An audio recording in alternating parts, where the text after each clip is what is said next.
no mic, because I already tore everything down. I thought I was going in, and then I stared at the carb for a minute.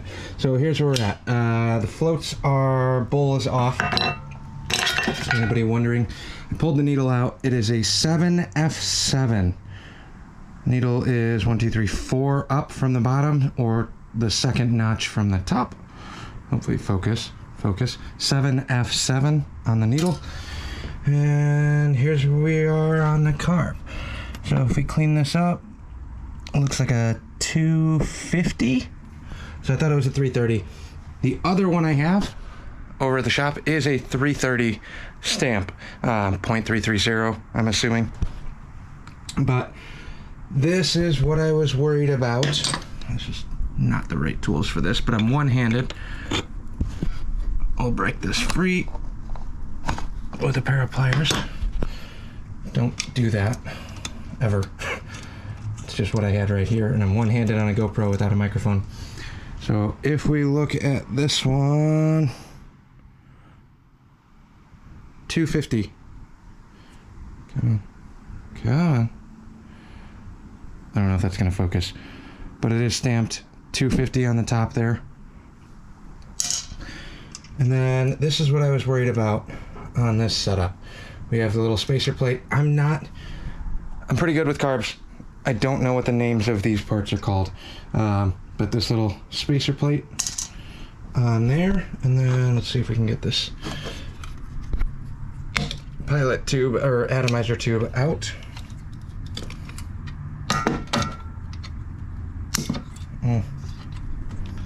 What's hitting here? Oh, mixture screw. No? I don't know what it is.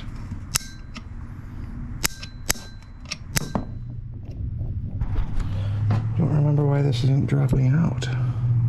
Oh, probably because it comes up through the top. Duh. Comes out through the top. Let me yank this out. Set you guys right here.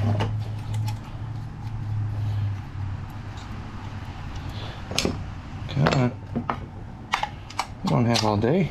The internet's an impatient place. So, here is the atomizer.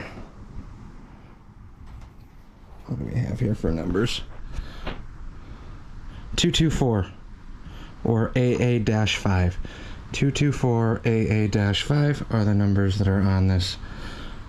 And I thought this was a bleed through, but it's not. This is actually a full one. There's no bleed through passages on here. So that's where we're at. 225 AA-5 on the atomizer tube. I don't know which one that is. As far as I'm aware, everything on this is telling me that we're off in terms of jetting. 250 on the main.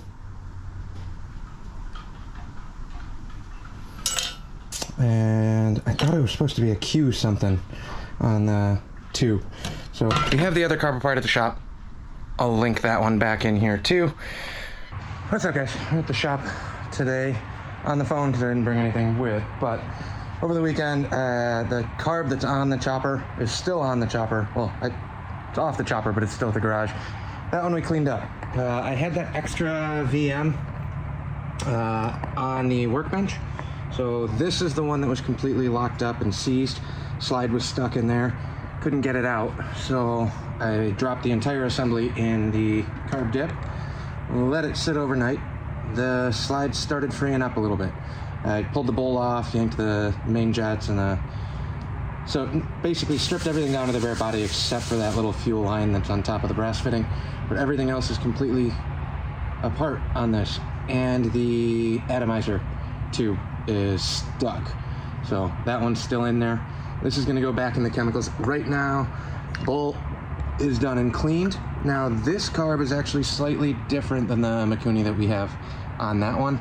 This one has the idle speed and the idle mixture screw on the same side. On the current bike that's on there, the idle mix is on the back side, so it would be on the right side. If it's sitting on the bike like this, motor is where my head is at. The mixture screw is, let me think here. If I'm looking down on the bike, This one is proper. It's got the mixture, it's got the idle speed on the same side. On the one at the house, it's opposite, so we're gonna strip this one down. The internals of this are definitely different. On the bigger one, I got it apart, so we'll go through that and I'll do a detail on what's what on the inside of that one. It looked like that one had a bleed through on the atomizer. This is a solid, what is it, primary or something? I don't remember the exact terms. One has holes in the side, one doesn't. This is the standard one. So these two will soak, and then we're gonna go through and we might be flip-flopping carbs at a later date. So quick little update. I'll show you more of that when we get back to the house. Once everything comes out of the carb clean dip tomorrow, we'll go through, compare the two, and then we're gonna build one good carb out of both of these. Both of the slides are stamped with a 25 on the bottom. I'm pretty sure the slides are identical on both. We'll see. But here's where we're at. We got a bin of carburetor stuff, cylinders over here, motors apart again. Now we get to dive deeper and figure out what the problems actually are. I was hoping I could just fix it with a quick little gasket seal up. We missed the mark. Well, it's another day. It's kind of a scatterbrained carb video because we got a lot of things going on at once here. But looking at these two carburetors, I'm fairly confident now. I don't remember where we left off in the video or how this is going to get edited, but here's a VM38. This is the carburetor that I should be running, that I thought I was running. However, this, when I measured out across the bore, I think this is actually a VM44, which is way too big of a carb. Now, unfortunately, that puts me in a weird predicament because the 44 that we have here matches the intake setup, the filter setup for this, as well as the intake here on the branch intake setup. But I want to rebuild this 38 now and get this set up proper.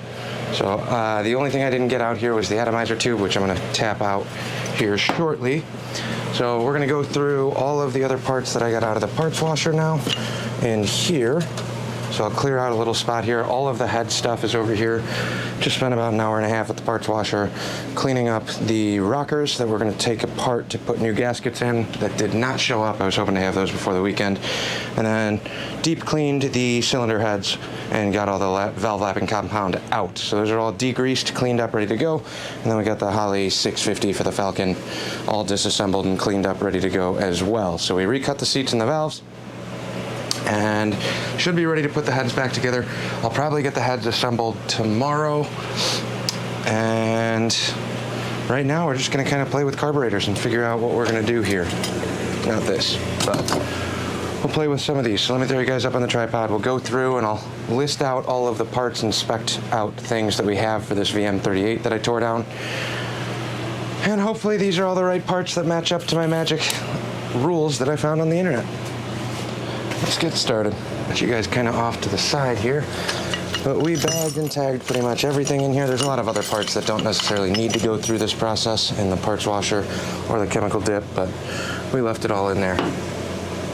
Just these little baskets make it nice and tidy to keep everything kind of organized. So I soaked the throttle housings because those were dirty, but let's start laying out some of our stuff here. We will go through and give these another wipe and some brake clean. Didn't really do a thorough cleaning after taking these out of the carb cleaner, which I usually like to do, but one thing at a time. So let's see, slide parts, idle mix parts, choke passage, gaskets, enrichener, float bowl, more gaskets, slide, spring. Okay, let's see what we got here. Let me grab my seat. Now, on the VM, let's start with our pilot jet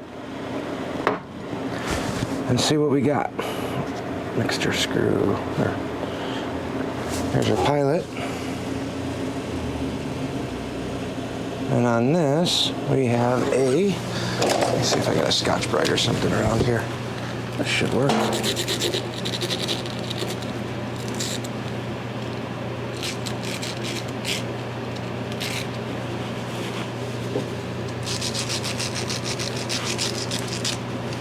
A little bit of cleanup as we go. I'll grab a can of brake clean here in a second, but on this we have a real hard to see here.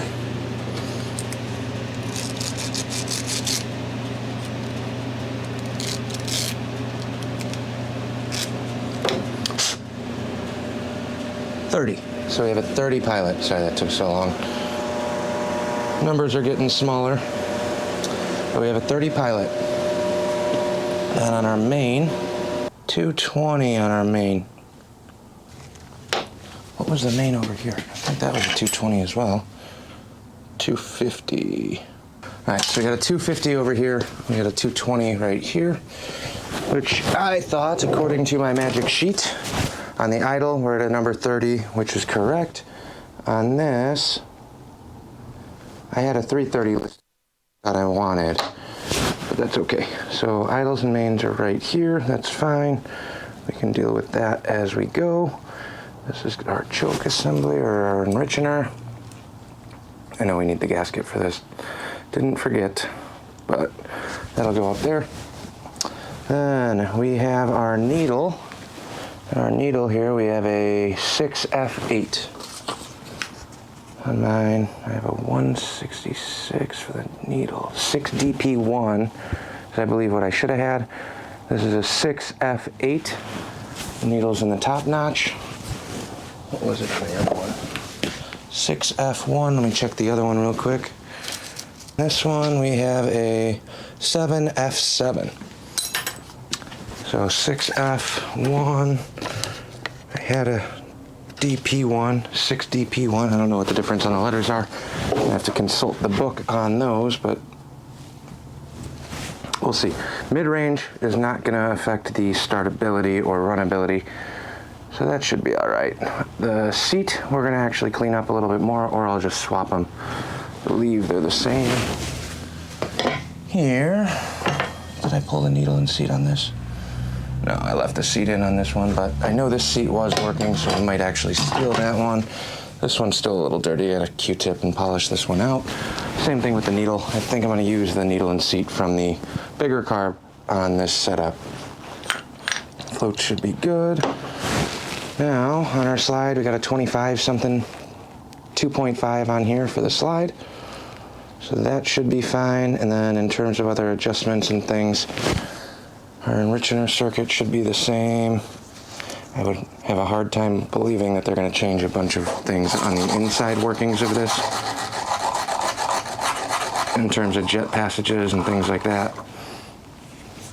That would surprise me quite a bit, but you never really know. So that's kind of where we're at. I got a 220 main, I got a 30 pilot. 30 pilot is pretty much the same as the one that I had in the other one, which I think is going to be okay for what we need. If anything, it might be a little on the rich side. I'm guessing a 27.5 would probably work just fine. But there's that. Let me start throwing some of these back in. Oh, the atomizer. Let's try and see if I can get this out of here. Wipe this up a little bit.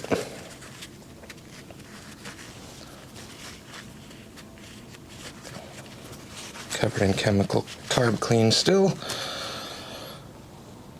But here we end up with a 166. Now, according to my sheet, a 166 Q2. This is a 166 P5. Again, I'm not an expert on specifics of this carb, so I'm going to have to research those a little bit. But we have a 166 P5. What was our other one? Other one is a 224 A5. So down to a P series. I don't know if that's just the size or the bore of this. Not quite sure. But we do have the right number range. So we'll drop this guy back in. Where's your needle nose? There she goes. So then your open gap is facing, so the shielded part faces the throat of the carb on the filter side, not the carb side. But now we got that back in. Then we will clean up. Ooh, That's what happens if you don't wash your parts right away after you pull it out of the carb cleaner. Gets a little gunky. Jets are all clear. Not the prettiest externally, but that's okay. So let me start slapping this back together. I'm not going to do a full detailed version of that since we've already gone through one of these carbs and nothing's going to change, but when we come back, this will be all slapped together.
All I got for tonight.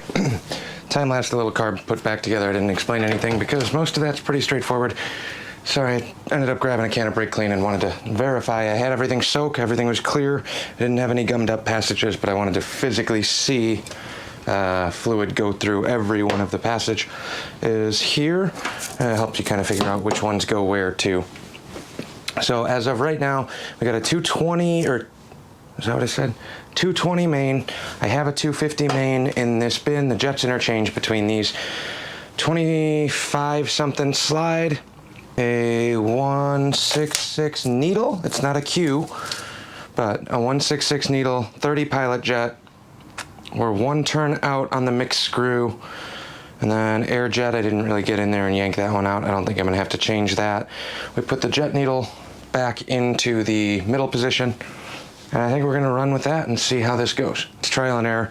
There's definitely gonna be some tuning that needs to get done, but in the grander scheme, I'm really just looking for startability. And I think downsizing this should increase cylinder pressure and get more fuel mix into the cylinders when we're trying to get it started. We'll see. I could be full of crap. I could be completely wrong, but I'm optimistic on this part. So heads are gonna dry overnight, and then we'll go through and clean those up, dry them, well, let them dry overnight, and then we'll slap the valves back in there, put them back in the vise, drop all of this back in accordingly, get those done, and then they might just have to wait until Monday, because I think the rocker shaft seals, I couldn't find a complete set. I got 2, but I don't want to just do 2. We're going to go through, wait till we get the parts, and then I'll rebuild the rest of the heads. But now we got fresh cut valves. We'll throw a new head gasket on, new rocker box gaskets with silicone this time, and rocker shafts. So that should hopefully, in theory, fingers crossed, alleviate all the leaks. Thanks for watching. We'll catch you on the next one.